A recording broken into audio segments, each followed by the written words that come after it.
Senyuman ceria seorang gadis muda terhenti tragis di balik semak-semak. Assalamualaikum, halo Bor, saya Dalil. Selamat datang di channel Harbone.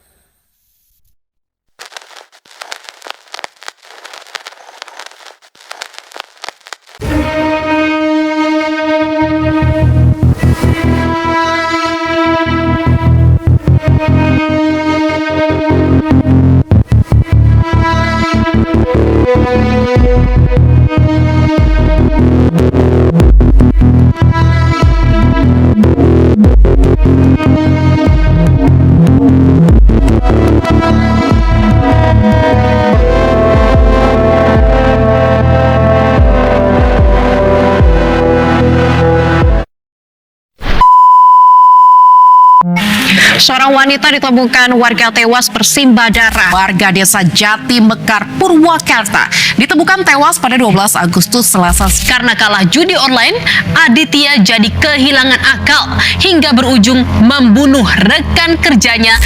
Motif dibalik pembunuhan yang dialami kliennya adalah masalah uang. Hal itu, Saudara, tewasnya seorang bocah berusia 7 tahun di Dusun Areng-Areng Selatan, Pasuruan. Seorang buruh pabrik ditangkap polisi usai memperkosa dan membunuh karyawan warung sate di Berita kriminal di negeri ini seperti tidak pernah ada habisnya.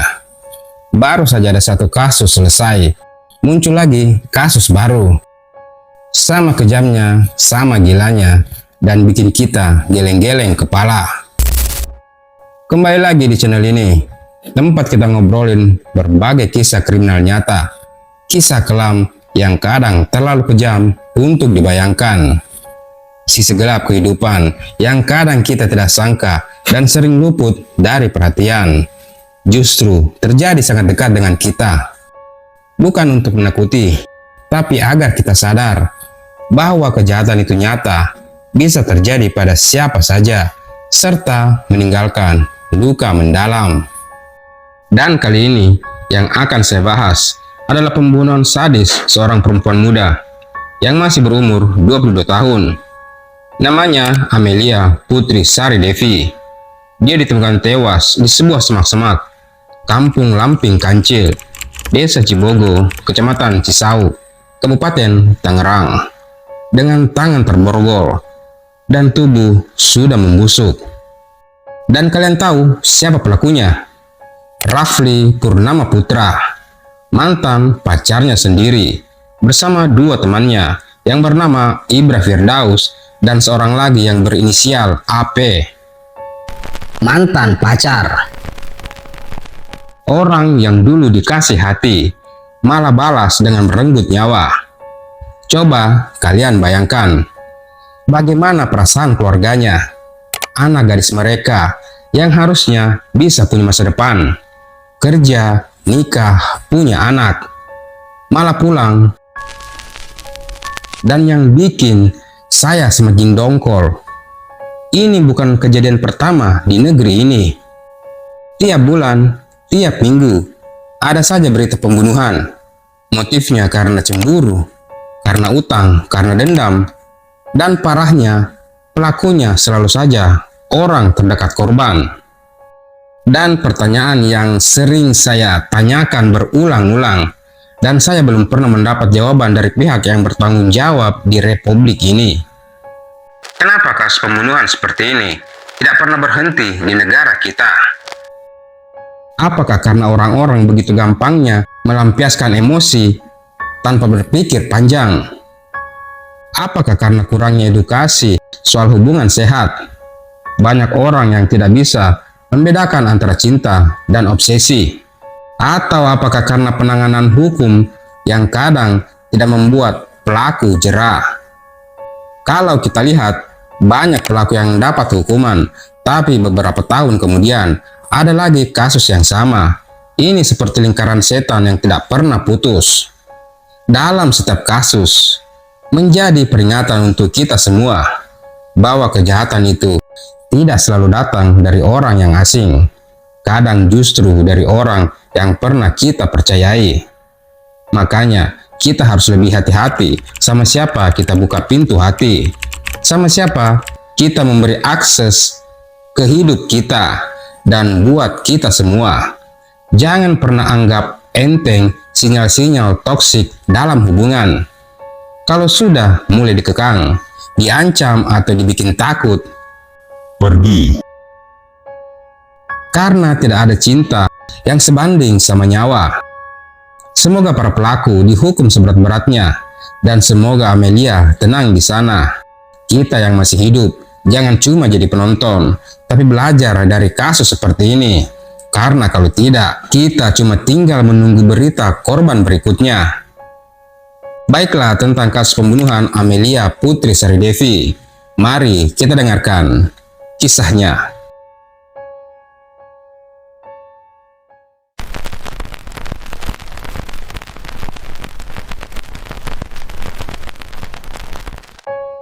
Pada Kamis dini hari, 17 Juli 2025, para pelaku pembunuhan Amelia Putri ditangkap oleh pihak kepolisian. Rafli Ramana Putra, pelaku utama pembunuhan, ditangkap di Kabupaten Tegal pada pukul 00.30 tengah malam. Lalu pelaku AP pada pukul 1 di daerah Serpong, Tangerang Selatan, dan Ibra Firdaus pada pukul 1.30 di Parung Panjang, Kabupaten Bogor. Mereka langsung dibawa ke Polda Metro Jaya untuk dilakukan pemeriksaan. Dari hasil penyelidikan, terungkaplah motif pembunuhan itu. Sakit hati, dendam, dan utang. Rafli merasa sakit hati karena korban memposting foto pacar barunya di story WhatsApp. Lalu dia juga dendam karena korban terus-menerus menagih utangnya sebesar 1,1 juta dengan cara memasang story WhatsApp yang membuat pelaku malu dan emosi. Dari situlah rencana Rafli untuk membunuh Amelia Putri muncul. 7 Juli 2025, Senin malam, Amelia berpamitan kepada keluarganya untuk pergi ke Ancol, Jakarta Utara. Tapi ternyata korban ingin bertemu Rafli. Dia telah membujuk Amelia untuk bertemu di rumah kontrakannya di Kampung Lamping Kancil yang menjadi tempat kejadian perkara, dengan alasan untuk membayar utangnya. Dan menjadi hari terakhir Amelia Putri masih bernyawa. Amelia datang ke rumah kontrakan Rafli menggunakan sepeda motor, yang mana di sana dua orang pelaku, Ibra Firdaus dan AP, juga telah menunggu. Rafli yang melihat korban telah datang langsung naik ke belakang motor korban dan membekap mulut korban dari belakang, lalu memborgol kedua tangan korban. Para pelaku lantas menganiaya korban. Dalam kondisi terborgol dan tak berdaya, korban diseret menuju lorong samping rumah Rafli. Di lorong sempit itu, korban diarahkan berdiri dan dicekik selama beberapa menit, lalu dibaringkan. Dan kalian tahu apa yang mereka lakukan selanjutnya? Para pelaku memperkosa Amelia Putri secara bergiliran. Bejat, sangat bejat. Setelah itu, mereka lantas mengeksekusi korban, lalu jasadnya dibuang di semak-semak belakang rumah Rafli. Hingga akhirnya ditemukan oleh warga pada Sabtu 16 Juli 2025, sekitar pukul 5:30 sore. Semoga kita dijauhkan dari orang-orang yang berniat jahat kepada kita, khususnya untuk para perempuan. Keselamatan lebih penting daripada rasa sungkan atau takut menyinggung. Bersikaplah tegas, jaga jarak dengan orang yang membuat kalian merasa tidak aman, dan segera cari bantuan jika ada ancaman. Jangan pernah meremehkan tanda-tanda ancaman. Hindari berjalan sendirian di tempat sepi. Selalu beritahu orang terdekat tentang keberadaan kalian, dan waspada terhadap perilaku yang mencurigakan dari siapapun.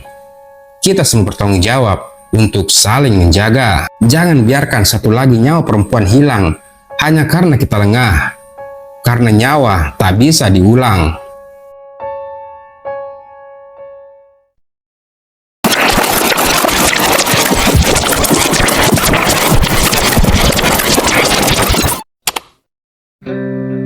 Kadang berita pembunuhan di negeri ini rasanya seperti dejavu.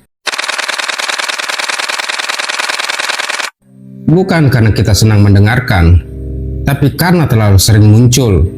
Sudah terlalu lama terbiasa dengan berita kematian, Seolah-olah nyawa manusia tidak ada harganya. Negara ini punya penyakit, dan kita semua pura-pura tidak tahu. Setiap minggu ada orang dibunuh, setiap bulan ada korban diperkosa lalu dibuang seperti sampah. Tapi apa yang kita lakukan? Nonton, komentar, lalu lupa, tanpa bersuara sedikit pun. Kasus Amelia Putri Saridevi bukan satu-satunya di negeri ini. Perempuan muda, cantik, penuh mimpi, yang seharusnya sedang sibuk merangkai masa depan. Tapi, ditemukan di semak-semak, di sebuah lahan kosong, tangannya terborgol, tubuhnya membusuk, martabatnya diinjak-injak sebelum nyawanya dicabut. Pelakunya bukan orang asing, tapi mantan pacarnya sendiri, orang yang pernah dia percaya, orang yang pernah dia beri hati, justru jadi eksekutor kematiannya. Dan di sini saya mau bilang, ini bukan kasus langka. Bukan, ini pola yang terus berulang di negeri ini. Nama korbannya beda, lokasinya beda, tapi ceritanya selalu sama. Kita ini katanya bangsa yang ramah, katanya budaya timur itu sopan, menghargai perempuan. Bullshit, omong kosong. Kalau benar menghargai, kenapa angka kekerasan terhadap perempuan terus naik?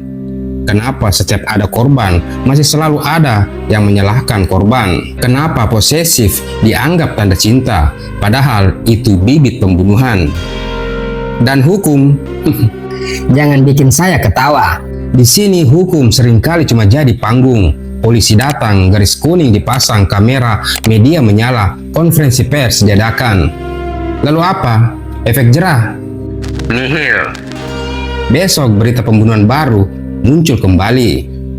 Karena negeri ini orang bisa bunuh orang cuma karena emosi sesaat. Dan mereka tahu sistem kita tidak cukup menakutkan buat bikin mereka berpikir dua kali. Hampir setiap hari ada perempuan yang dipukul, disiksa, diancam. Hampir setiap minggu ada perempuan yang diperkosa, dilukai, dibiarkan trauma tanpa keadilan. Dan setiap bulan kita membaca berita yang sama. Seorang perempuan tewas dibunuh dengan keji oleh mereka yang katanya mencintainya, atau oleh predator yang masih bebas berkeliaran. Berapa lama lagi kita harus mendengar kabar seperti ini? Berapa lama lagi aparat dan penegak hukum hanya akan berkata, kasus sedang ditangani. Sementara darah korban masih hangat di tanah dan pelaku masih tertawa di luar sana. Di negeri ini, nyawa perempuan seakan hanya angka di laporan tahunan. Setiap hari berita pembunuhan bermunculan. Hari ini di kota A, besok di kota B. Selalu ada nama baru yang menjadi korban. Serta terlalu sering korbannya adalah perempuan.